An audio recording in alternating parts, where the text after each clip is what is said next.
In this video, we're going to be taking a closer look at the StepCraft MM1000 milling spindle, the most powerful spindle that StepCraft offers to date.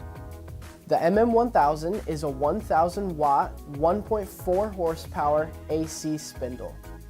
It features a 43 millimeter neck, so it will fit directly into our standard StepCraft tool holder.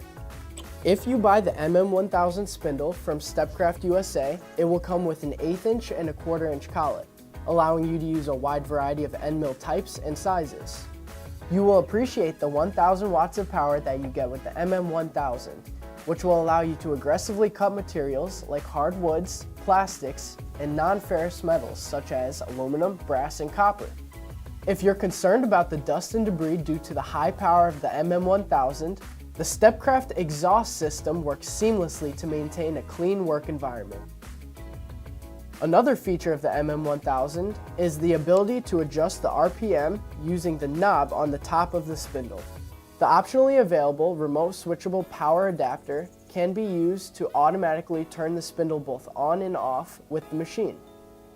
Here I've added one of the coolest features that StepCraft offers, which is the automatic tool changer. The tool changer allows you to run more complicated jobs that require multiple tool changes. The tool changer will automatically change tools, maximizing the efficiency of your system. For more information on the MM1000 and other great StepCraft products, please visit our website or give us a call at 203-556-1856.